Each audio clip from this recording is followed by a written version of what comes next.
great job by coaches when you sign guys outside of your normal home base areas to build and the high quality of players in which we were able to do that. That's a very hard thing to do consistently, and I think our coaches did a tremendous job in what they did, and also the support staff and the people here once they came on the visits. I think everyone here, we got a lot of great feedback from the high quality people that everyone had to deal with here. Had nothing to do with coaches or myself, that were just the support staff in every way, shape, and form. And like I say, everybody who has a part in Florida State has a part in this program that affects our program, and they guys did a great job in that regard. And most importantly, our players.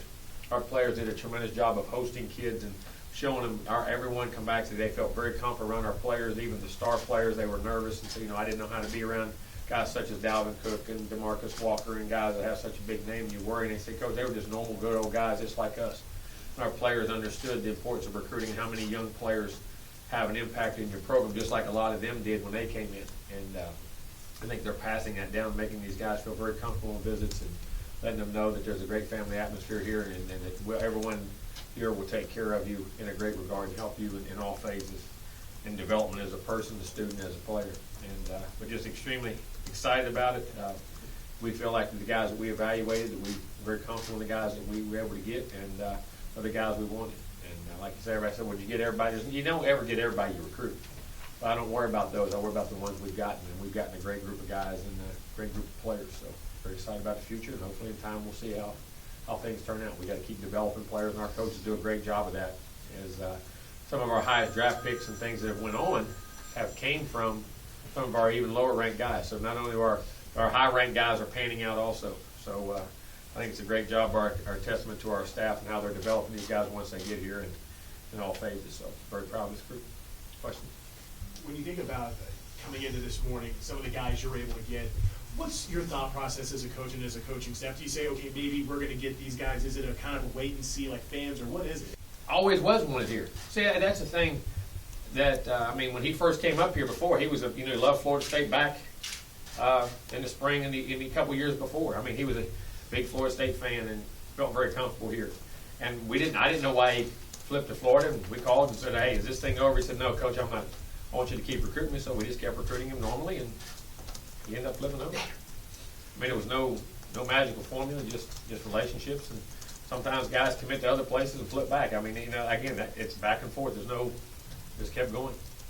Jimbo, I'm sure you enjoyed some of the stress-free signing days when everything's really done. There's really aren't too many guys left on the board, but it does also add an intriguing element when you do have 4 or 5 guys where you feel confident about, but you're not going to know until signing day. Yeah, well, depending on which side that you feel like you're going to get them or you're not going to get them.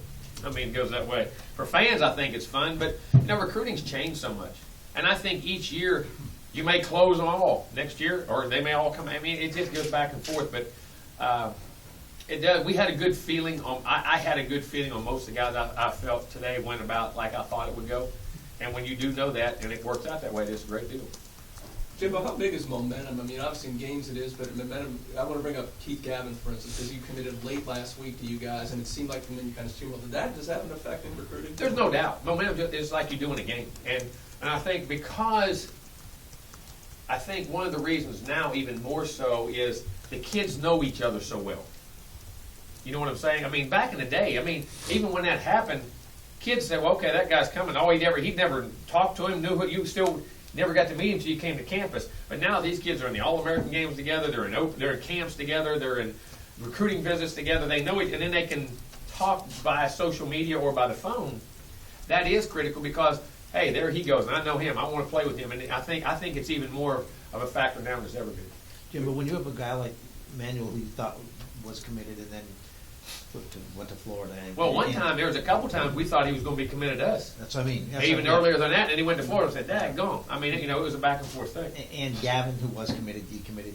When those guys, you obviously don't give up. What do you do? Do you even pay attention to that, or do you just continue? No, I do. And listen, are you? I'm not. We don't go recruit guys unless they say we're totally open. And what I mean by that, I say if you committed and said, I'm going to Kent State. I'm just using it for example. And I said, all right, Tom, would you know, hey, I appreciate you going there. If this is final, okay, we'll leave you alone. But are you still open? Is this a final deal? Or would you like us to check back with you in a month and See, I've had it like that, and then, then all of a sudden they'll call back and say, hey, coach, I'm not sure I want you to keep recruiting me. You know what I'm saying? So I leave it up to them. I don't like going chasing guys and just pounding on guys that are recruited. I don't think it's good for them. I don't think it's good for us. And some of those guys said we're still open. So you got the feeling from And Gavin. even guys who committed to us said that about people. That's why people kept recruiting them. So from Gavin, you knew even though he decommitted, he was still wide open. Well, I knew we had a chance. Yeah. I mean, I knew it wasn't done because they hadn't committed anywhere else, Right. and we were still going at it, yes. Jimbo, is Andrew Vaselli going to be a little bit of a project? I think he's changed positions a little bit, or? No, what do I you don't think so. Expect out of him? I think he's a really good player. I think he's got great understanding of the game, great physical skills. He can bend. He can be a center. He can be a guard. He can be an interior guy. I wouldn't recruit. I wouldn't. Project is something we wouldn't recruit good football players. I think he's a heck of a player. And one other thing, you went to Washington D.C. area again for another kid. When did you start paying attention to the Mid-Atlantic area, Washington, Maryland? I know you always got some kids out of Virginia, but what started that ball rolling with? Well, I think the quality of football that's there, and our conference, we go. Yeah, remember something. We go up the whole East Coast, so we go that way to play games. That's going back home for these kids. So I mean, they come to Florida State. They recognize with our league as much as they do any league in college football because that's really the home area where we play up and down the East Coast. So I mean, to be in the ACC, and then we've been winning the most games in the ACC and been the team in the ACC. So they want to be part of that, and they get to be in warm weather here, and then to go back that way and play ball, and in their home area, whether it's covered extensively by the hometown papers and all that stuff. So, and you look at that whole area there has top notch football. I mean, it's great. So it makes sense to get in there. Jimbo, what were the goals for this class? How do you think you accomplished that today? I mean, we needed things across the board. We needed depth in the offensive line. We needed depth at linebacker. We wanted some front guys. Wanted corners. Needed corners in this class for sure. Got that. We wanted, didn't lead a lot of receivers, but wanted a difference maker. Got that. We feel their backs, a difference maker. Great quarterback. We felt we had to have a quarterback. Tight end. I mean, we had to have it across the board, but certain areas we needed more depth, and I thought we met our needs. Going back to what you're saying about the offensive line, you look at today. And kickers. And punters. Look at today, of course, number one center, number one guard, and then of course Mike Arnold being just the number one overall prospect. A, how pleased are you with where this line is going, and B, how do you describe how it all came together? Well, I mean, we were honest. We went out there and actively went at guys, and like I say, in our approach, we're very honest in recruiting. We're very straightforward. We're very honest, and kids like that. We had a lot of those guys in camp at different times, and they did an outstanding job, and they knew. And Coach Trigg has produced a lot of great linemen in the past, and we were putting a lot of guys out, so they were comfortable with what we did, and we run a pro system. This is one of your better offensive line classes, at least on paper before you see At least on paper, yes. I hope it pans out, which I think it will. Obviously, we wouldn't have recruited the guys, but I think it's a tremendous haul. I really do. Jim, I was reading a story about a new group of 5 coach that said one of his first meetings was about coming up with a Twitter hashtag and how they would use Twitter for recruiting. You guys don't use a ton of that. I don't even have one.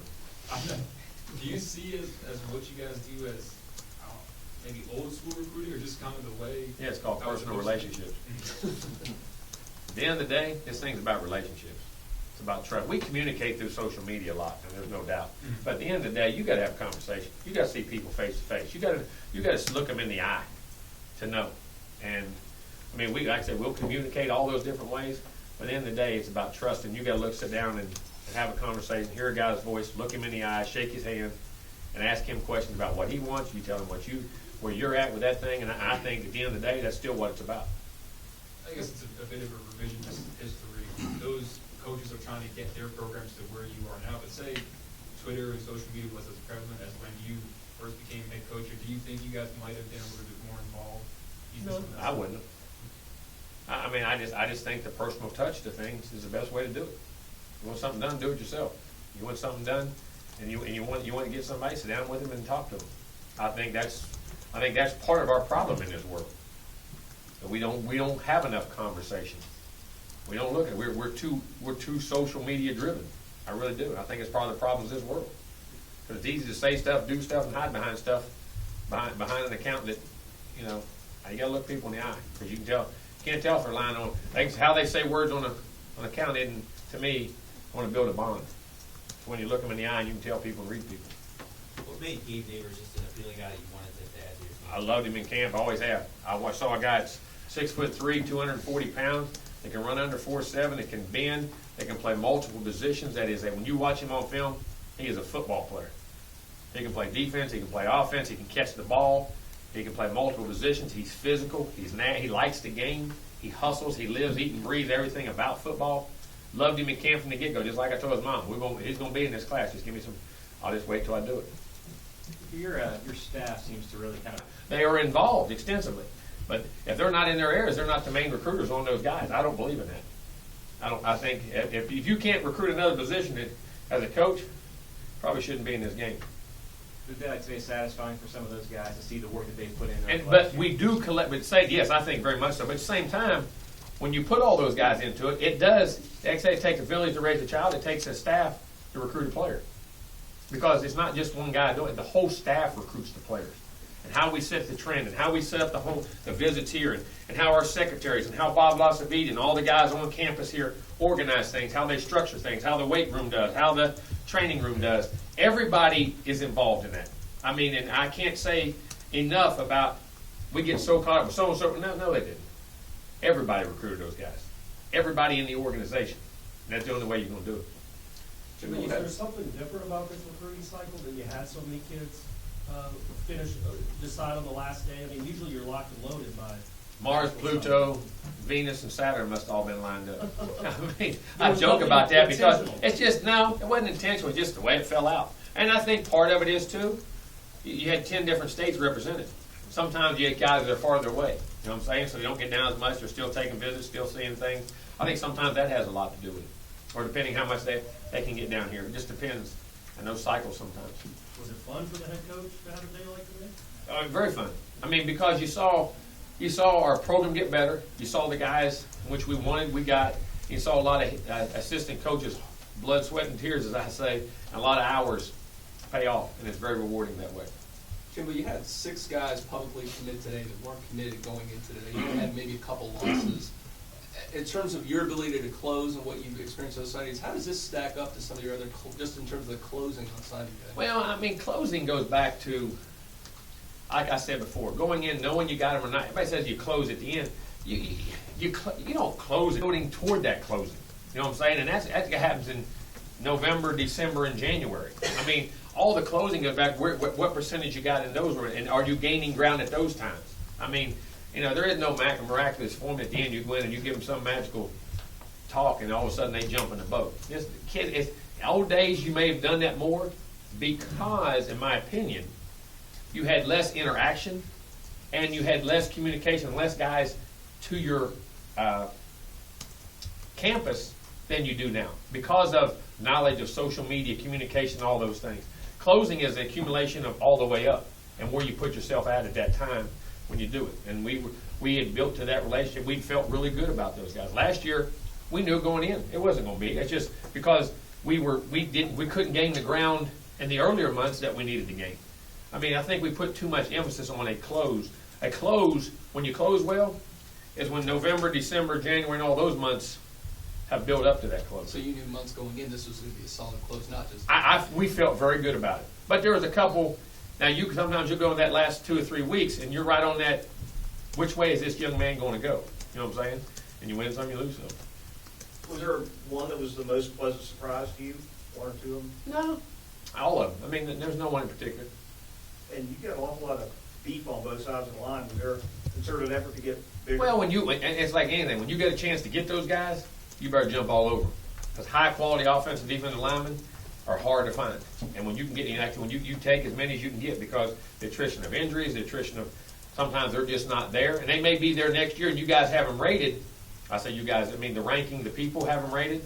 But at the same time, they still may not be the quality of the guys that were the year before. The crop the year before may not have, there may have been 20 quality ones in this one, and next year there may only really be 5.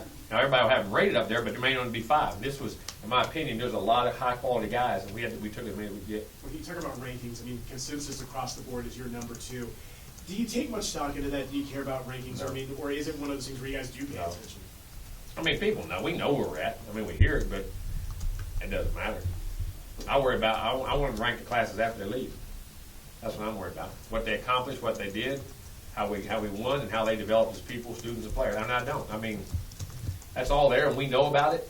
But at the end of the day, I mean, I disagree with a lot of the ranking. I agree with a lot. I disagree with a lot. I guess that's what makes the world go. Because at the end of the day, you know what it is? Opinion.